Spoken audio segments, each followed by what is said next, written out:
નમસ્કાર. આજના આ એક્સપ્લેનરમાં આપ સૌનું સ્વાગત છે. આજે આપણે NHERPના મેન્યુફેક્ચરિંગ સાયકલના ભાગ 3 પર વાત કરીશું. એકદમ બેઝિક લેવલથી સમજીશું કે ખરેખર પ્રોડક્શન ફ્લો કેવી રીતે કામ કરે છે. આખો કોન્સેપ્ટ સમજવા માટે કલ્પના કરો કે એક વ્હાઇટબોર્ડ પર આપણે કમ્પ્યુટર કેબિનેટ બનવાની આખી સફર ડ્રો કરી રહ્યા છીએ. તો ચાલો સીધા જ ટોપિક પર જઈએ. આજનો આપણો એજન્ડા એકદમ ક્લિયર છે.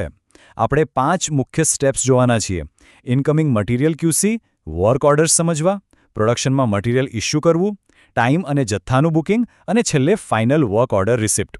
કાચા માલના આવવાથી લઈને ફિનિશ્ડ ગુડ્સ વેરહાઉસમાં જાય ત્યાં સુધીની આ એક મસ્ત સ્ટ્રક્ચર્ડ જર્ની છે. તો ચાલો આપણા પહેલા સ્ટેપથી શરૂઆત કરીએ. Incoming material quality control.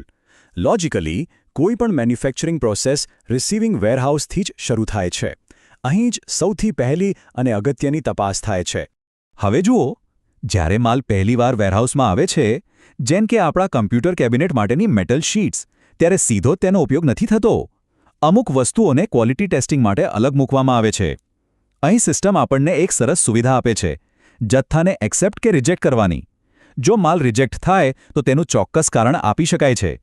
અને આખી પ્રોસેસ સીધી જ GRN સાથે જોડાયેલું એક QC ડોક્યુમેન્ટ સિસ્ટમમાં ઓટોમેટિકલી જનરેટ કરે છે.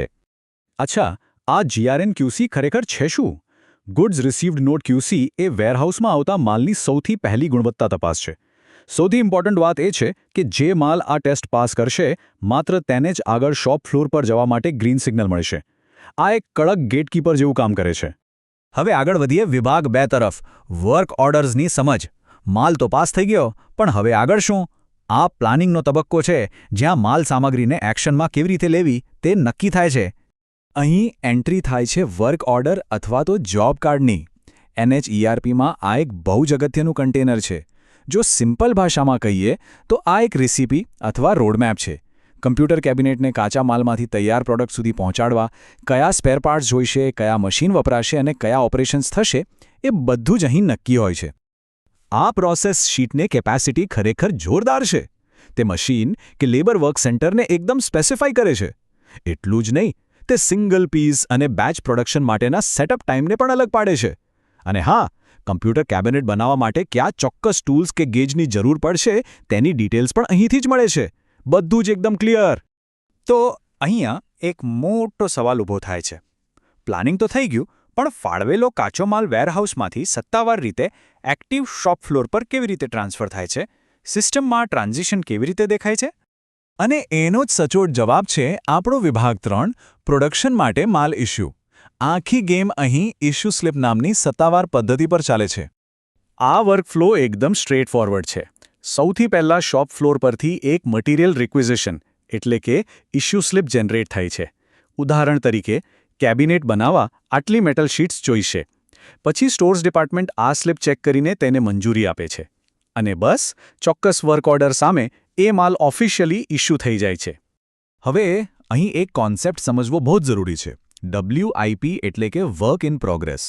WIP કોઈ ભૌતિક ગોડાઉન કે રૂમ નથી હોતો. આ તો એક ફાઇનાન્શિયલ કંટ્રોલ એકાઉન્ટ છે. શોપ ફ્લોર પર જે માલ પર હાલમાં કામ ચાલી રહ્યું છે તેનું આર્થિક મૂલ્ય આ WIP ટ્રેક કરે છે. મતલબ કે પ્રોડક્ટ હજુ પૂરી બની નથી, પણ તેમાં પૈસા તો રોકાયેલા જ છે, રાઈટ? આગળ વધીએ વિભાગ 4 તરફ, સમય અને જથ્થાનું બુકિંગ. પ્રોડક્શન ચાલુ થઈ ગયું છે, તો હવે એનો હિસાબ કિતાબ પણ રાખવો પડશે ને? આ પ્રોડક્શન બુકિંગ સ્ક્રીન ડેટાનું બહુ જ બારીકાઈથી ધ્યાન રાખે છે. કયા કર્મચારીએ કઈ શિફ્ટમાં કામ કર્યું એ બધું નોંધાય છે. નોર્મલ પ્રોડક્શન થયું કે રીવર્ક કરવું પડ્યું એનો તફાવત પણ અહીં દેખાય છે. સૌથી કમાલની વાત તો એ છે કે જો પાવર કટના કારણે મશીન બંધ રહ્યું હોય તો એ ખાલી સમય અને એનું કારણ પણ સિસ્ટમમાં પરફેક્ટલી ટ્રેક થાય છે. હવે કામ થાય એટલે થોડી ઘણી ભૂલો તો થવાની જ. પણ સિસ્ટમ 2 ટાઈપના રિજેક્શન બહુ ક્લિયરલી જુદા પાડે છે. પહેલું છે ઇનવર્ડ રિજેક્શન. આ એ છે જે પ્રોડક્શન શરૂ થતાં પહેલાં જ પકડાઈ જાય, જેમ કે સપ્લાયરે જ ડેમેજ મેટલ મોકલ્યું હોય. અને બીજું છે શોપ રિજેક્શન, જે પ્રોડક્શન વખતે થાય, જેમ કે કેબિનેટનું વેલ્ડિંગ ખોટું થઈ ગયું હોય. આ ક્લેરિટીથી ખબર પડે છે કે ખરેખર ભૂલ કોની હતી. અને હવે આપણી પ્રોડક્શન સફરનો અંતિમ પડાવ, વિભાગ 5, ફાઇનલ વર્ક ઓર્ડર રિસિપ્ટ. આપણું કમ્પ્યુટર કેબિનેટ હવે તૈયાર છે અને તે પાછું ઇન્વેન્ટરીમાં જવા માટે રેડી છે. આ રિસિપ્ટ એક રીતે આપણો ડેલી પ્રોડક્શન રિપોર્ટ જ છે. સૌથી પહેલાં સિસ્ટમમાં ખાતરી કરવામાં આવે છે કે બધા જ ઓપરેશન્સ પૂરા થઈ ગયા છે. પછી આ વર્ક ઓર્ડર રિસિપ્ટને ઓથોરાઇઝ કરાય છે. એકવાર બધું ફાઇનલ થાય એટલે તૈયાર થયેલા માલને સત્તાવાર રીતે વેરહાઉસમાં ટ્રાન્સફર કરી દેવાય છે અને ફિઝિકલ રૂટિંગ સ્લિપ પ્રિન્ટ થઈ જાય છે. હવે આની પાછળનું બેકએન્ડનું ગણિત જુઓ, એકદમ ટ્રાન્સપરન્ટ છે આ બધું. કાચા માલની બેઝ કિંમત, તેમાં મશીનનો રેટ ઉમેરાય, પછી લેબર અને ઓવરહેડનો ખર્ચ લાગે. આ બધું જ સિસ્ટમમાં ભેગું થઈને ફાઇનલ કમ્પ્યુટર કેબિનેટની એકદમ સચોટ કિંમત નક્કી કરે છે. આમાં કોઈ પણ ખર્ચો છુપો રહેતો જ નથી. તો જતાં જરા એક વાત વિચારો. જો મશીન, મજૂરી અને ટૂલિંગની એક મિનિટ આટલી પરફેક્ટલી ટ્રેક થઈને ફાઇનલ પ્રોડક્ટની વેલ્યુમાં ઉમેરાતી હોય, તો જ્યાં આવી સિસ્ટમ નથી ત્યાં શોપ ફ્લોર પર દરરોજ કંપનીઓનો કેટલો બધો છુપો નફો વેડફાઈ જતો હશે. છે ને ખરેખર વિચારવા જેવી વાત. આવા વ્યવસ્થિત ERP સાયકલનો ઉપયોગ કરવાથી બિઝનેસમાં બહુ જ મોટી ઓપરેશનલ ક્લેરિટી મળે છે. આજના એક્સપ્લેનરમાં જોડાવા બદલ આપનો ખૂબ ખૂબ આભાર. ફરી મળીશું